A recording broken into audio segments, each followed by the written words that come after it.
दोस्तों यदि आप चैनल पर नए हैं तो चैनल को सब्सक्राइब कर बेल आइकन पर क्लिक कर दे ताकि अगला वीडियो आपको सीधा से मिले। दोस्तों स्वच्छता सर्वेक्षण में नंबर 1 पर रहा इंदौर। दोस्तों मध्य प्रदेश का इंदौर शहर एक बार फिर देश का सबसे स्वच्छ शहर बन गया है। स्वच्छता रैंकिंग में इंदौर को फिर से पहला स्थान हासिल हुआ है। इस प्रकार इंदौर देश में 8वीं बार स्वच्छ शहर बन गया है। पहले पायदान की रेस में इंदौर के साथ सूरत और पुणे भी शामिल थे। हालांकि इंदौर ने फिर से बाजी मार ली है। इंदौर ने 10 लाख से ज्यादा आबादी वाले शहरों की सुपर स्वच्छ लीग कैटेगरी में पहला स्थान हासिल किया है। इंदौर की ओर से मध्य प्रदेश के कैबिनेट मंत्री कैलाश विजयवर्गीय जी ने दिल्ली के विज्ञान भवन में राष्ट्रपति द्रौपदी मुर्मू से यह अवार्ड प्राप्त किया है। दोस्तों इस स्वच्छता रैंकिंग में इंदौर को लगातार देश में नंबर 1 पर बने रहना हम प्रदेश वासियों के लिए बड़े गर्व की बात है।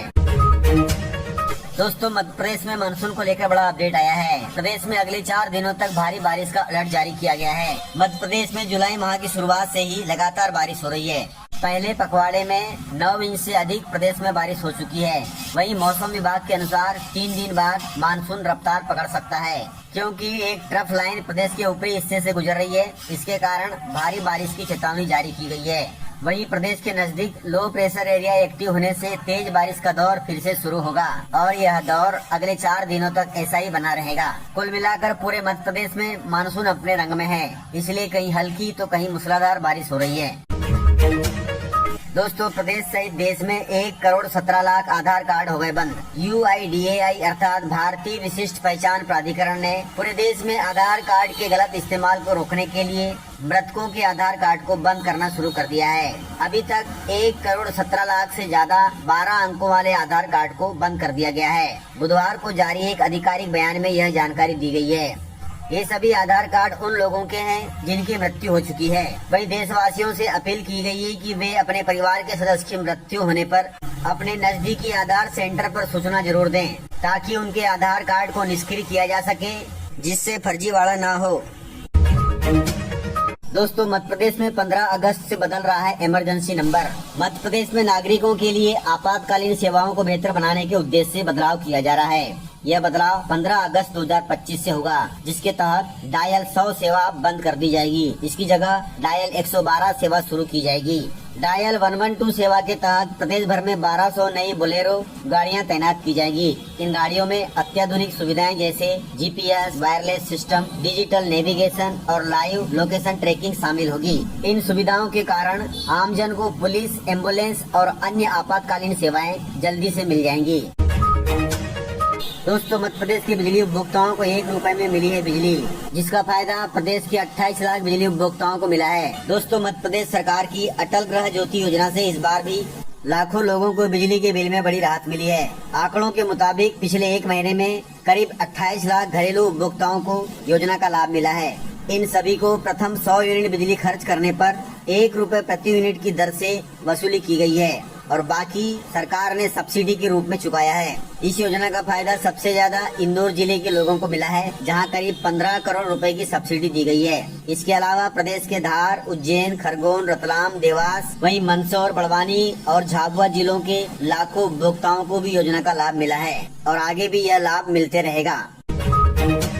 दोस्तों अतिथि शिक्षकों के लिए बड़ी खबर है। मध्य प्रदेश में शिक्षा व्यवस्था को डिजिटल बनाने की दिशा में स्कूल शिक्षा विभाग ने एक अहम कदम उठाया है, जिसके तहत अतिथि शिक्षकों के लिए मोबाइल ऐप हमारे शिक्षक के जरिए अटेंडेंस अनिवार्य कर दी गई है। इसका मुख्य उद्देश्य स्कूलों में तकनीकी सुधार लाना और शिक्षक की उपस्थिति को बेहतर तरीके से ट्रैक करना है। हालांकि शिक्षा विभाग का यह कदम कुछ विवादों का कारण बन गया, अर्थात शिक्षकों के साथ साथ गेस्ट टीचर भी यह नई व्यवस्था को पचा नहीं पा रहे हैं। कुल मिलाकर अतिथि शिक्षक अटेंडेंस दर्ज करने में रुचि नहीं दिखा रहे हैं। इसलिए शिक्षा विभाग ने प्रदेश के सभी जिलों के शिक्षा अधिकारियों को आदेश दिया है कि वह 18 जुलाई के बाद अटेंडेंस न लगाने वाले अतिथि शिक्षकों को अनुपस्थित माने और उनका मानदेय रोक लें। इसलिए दोस्तों यदि आप अतिथि शिक्षक हैं या फिर आपके परिवार में कोई अतिथि शिक्षक है तो इस बात का जरूर ध्यान रखें।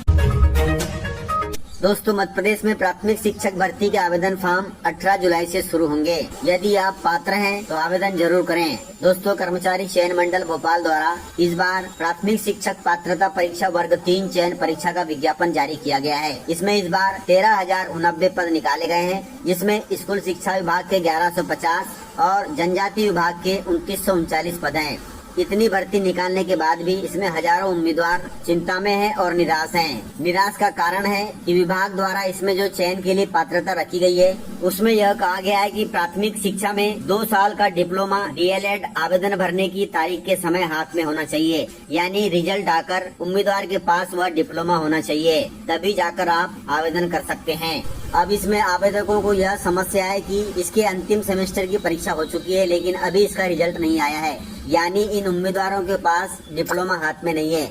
ऐसे में आवेदन की अंतिम तारीख जो 1 अगस्त रखी गई है उस तारीख के पहले रिजल्ट आना जरूरी है। यदि DLED का रिजल्ट नहीं आया तो हजारों उम्मीदवार इस परीक्षा से बाहर हो जाएंगे। अब उम्मीदवारों की मांग है कि या तो रिजल्ट आकर डिप्लोमा होने की शर्त बदली जाए या फिर आवेदन की तारीख आगे बढ़ाई जाए, जिससे उनका रिजल्ट आ सके और वे आवेदन कर सकें। अब कर्मचारी चयन मंडल इस पर क्या फैसला लेता है वह अब देखना होगा। दोस्तों, मध्य प्रदेश में प्रधानमंत्री आवास योजना को लेकर पूर्व CM कमलनाथ जी ने सरकार को जमकर घेरा है। कमलनाथ जी ने मीडिया से चर्चा के दौरान सरकार से कहा कि राजधानी भोपाल में प्रधानमंत्री आवास योजना के तहत 139 करोड़ रुपए की लागत से 2 परियोजनाएं शुरू की गई थी, लेकिन अब तक इन पर 170 करोड़ रुपए खर्च किए जा चुके हैं, फिर भी इनका काम 40% अधूरा है। वहीं कमलनाथ जी ने कहा कि इन मकानों के लिए जिन लाभार्थियों ने आवेदन किया था उन्होंने लोन लेकर अपनी राशि जमा की थी, लेकिन उन्हें अभी तक फ्लैट नहीं मिले हैं। कमलनाथ जी ने कहा कि जब प्रधानमंत्री आवास योजना जैसी बहुप्रचारित परियोजना को लेकर मध्य प्रदेश का यह हाल है तो समझा जा सकता है कि गरीबों को मदद पहुंचाने की अन्य योजनाओं पर मध्य प्रदेश सरकार किस तरह कछुआ चाल से चल रही है। उनका कहना है कि सरकार को इस पर संज्ञान लेना चाहिए और आवास योजना के हितग्राहियों को जल्दी से आवास उपलब्ध कराना चाहिए। दोस्तों, उज्जैन में बच्चों पर कुरान पढ़ने का दबाव बनाता था टीचर। दोस्तों, उज्जैन जिले से खबर है। उज्जैन में एक सरकारी मिडिल स्कूल के शिक्षक जिनका नाम शकील मोहम्मद है, वह छात्रों पर कुरान पढ़ने के लिए दबाव बनाता था और उन्हें धर्म परिवर्तन के लिए भी प्रेरित करता था, लेकिन जिला शिक्षा अधिकारी आनंद शर्मा ने शकील को शिकायत मिलने पर निलंबित कर दिया है और उसे अब पुलिस द्वारा गिरफ्तार भी कर लिया गया है, जो कि बहुत अच्छी बात है। दोस्तों, मध्य प्रदेश के डाकघरों में अब डिजिटल क्रांति की दस्तक होगी। डाकघर अब पहले से कहीं ज्यादा स्मार्ट और डिजिटल होंगे। इसके लिए डाक विभाग ने IT 2.0 एप्लीकेशन के रोल आउट की घोषणा की है, जो डाक सेवाओं को आधुनिक तकनीकी से सुसज्जित करने की दिशा में एक क्रांतिकारी पहल होगी। यह नया एप्लीकेशन 22 जुलाई 2025 से प्रदेश के श्योपुर, मुरैना और भिंड जिलों के सभी डाकघरों में लागू किया जाएगा। इसका उद्देश्य उपभोक्ताओं को बेहतर, तेज और पारदर्शी सेवाएं प्रदान करना है, जिससे लेन देन की गति और सटीकता में इजाफा होगा और इसका उपयोग हर उम्र के लोग आसानी से कर सकेंगे। दोस्तों, इस प्रकार से खबरें थी। यदि आपको खबरें पसंद आई हो तो वीडियो को लाइक, शेयर एंड सब्सक्राइब जरूर करें। तो मिलते हैं सर अगले वीडियो में, तब तक के लिए जय हिंद, जय भारत।